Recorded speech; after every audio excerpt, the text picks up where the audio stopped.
Nobody tells you that getting old means becoming a stranger to the person you once were. I have lived 70 years on this earth, and the hardest lessons I ever learned arrived only after the moment they could have changed everything. What I am about to share, I wish someone had placed it gently in my hands decades ago. There is a particular kind of grief that has no funeral, no flowers, no one sitting beside you and asking how you are holding up. It is the grief of realizing, somewhere deep and quiet inside yourself, that you spent years moving through your own life without ever fully arriving in it. You were busy. You were careful. You were so many things for so many people. And somewhere inside all of that, something that belonged only to you went unspoken, unexamined, left in a drawer you kept meaning to open. That is what these 7 things are about. Not regret, something older and softer than regret. A reckoning that arrives slowly, the way dawn does, without asking permission. By the time we reach the end of this, you may finally understand something about yourself that you have been quietly circling for a very long time. What I am about to share is the part of this story I kept to myself for longer than I should have. When my children left home, the house did not feel empty all at once. It happened slowly, the way a candle goes, not in darkness, but in a long, quiet dimming. I would sit in the kitchen in the mornings and realize that the sounds I had always complained about, the noise, the footsteps, the interruptions, were the very sounds that had been holding me together. Nobody tells you that silence is not peaceful by default, that it has to be made peaceful, that without that work, it simply becomes a room you are trapped in alone with every thought you ever postponed. I spent 3 years mistaking my loneliness for something wrong with me. I thought I was ungrateful. I thought I was weak. I was neither. I was simply someone who had never learned to be still without being needed. The moment I understood that, the moment I stopped treating my own quiet as a problem to solve, something in me finally exhaled. There is still more to this, and the next part is harder to say. My mother died on a Tuesday in November. I had been meaning to call her that weekend. There were things I had been carrying for years. Gratitude I had never put into words because I assumed she already knew. Love I expressed in actions because saying it directly felt too exposed, too much like handing someone the most fragile part of yourself. She never heard those words from me, not the real ones, not the ones I had shaped in my mind 100 times and then swallowed because the moment never felt quite right. We do this, I think, because we believe time is more generous than it is. We believe there will always be another Sunday, another visit, another ordinary Tuesday that does not turn out to be the last one. The words we hold back do not protect us. They accumulate. They sit in the chest like stones, long after the person we meant to say them to is no longer there to receive them. Say the thing. Say it imperfectly. Say it now. For most of my life, I wore my self-sufficiency like armor.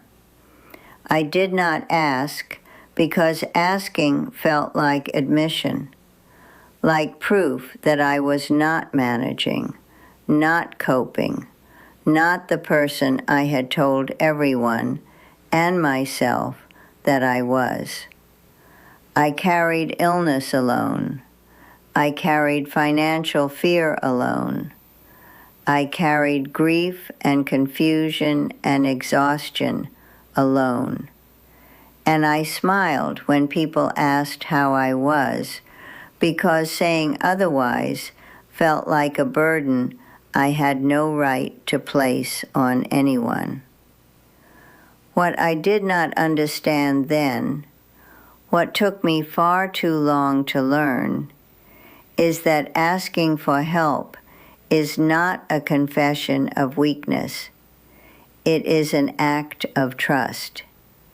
It is saying to another person, I believe you are capable of holding some of this with me. When I finally let someone in, truly in, not just to the front room, but into the parts of the house I had kept dark, I did not feel diminished.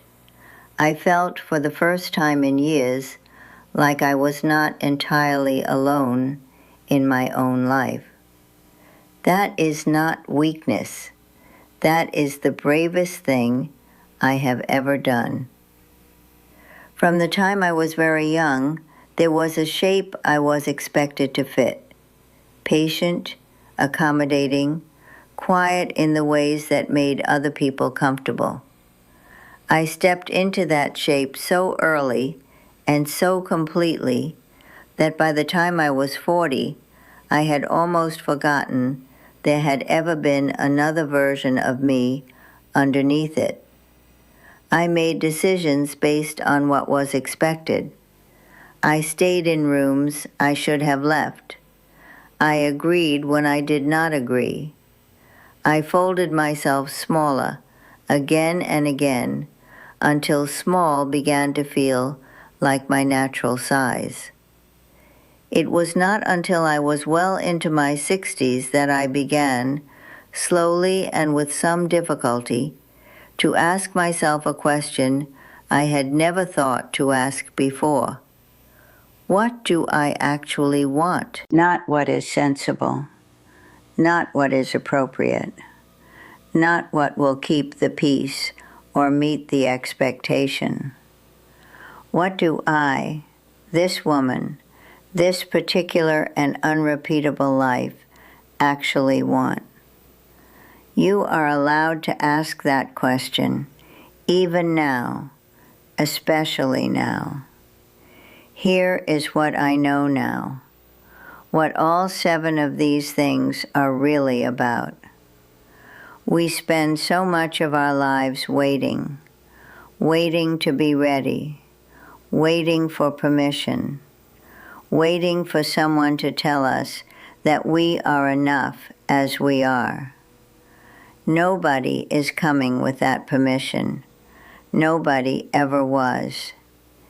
If you are sitting with something unfinished right now, a word unsaid, a door you have not let yourself open, I want you to hear this.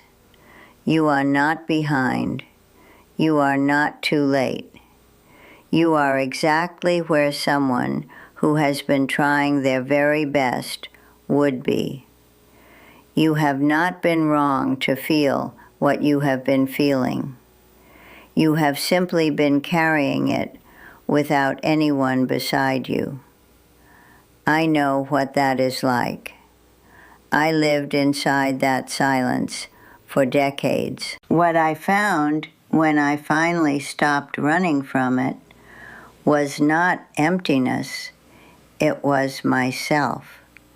Still there, still waiting. These 7 things did not arrive as wisdom.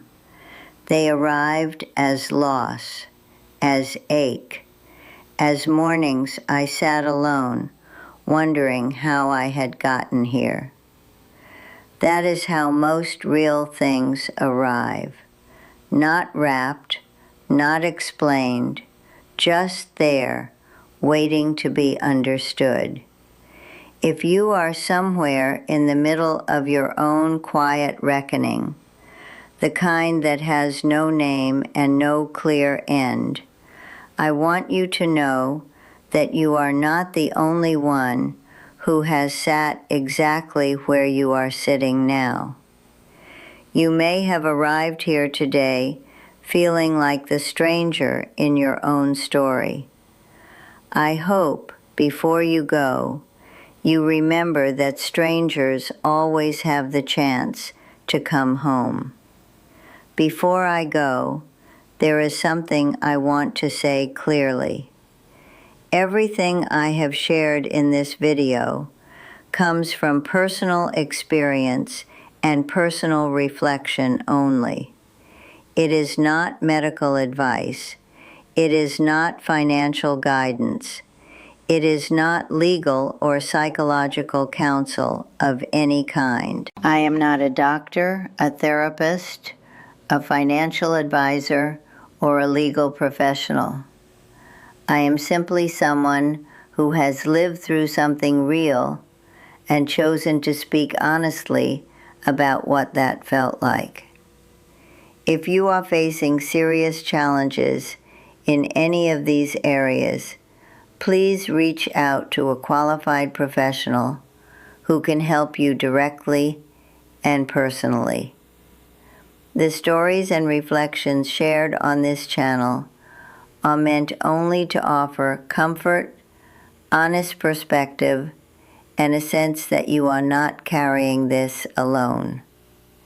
Take whatever feels true to you. Leave anything that does not. Thank you from the bottom of my heart for being here with me today. If this felt like someone finally gave words to something you have been carrying alone for a long time, that is exactly what this channel is here for. There are more honest conversations like this one coming. I would love for you to be part of them. Simply press subscribe below.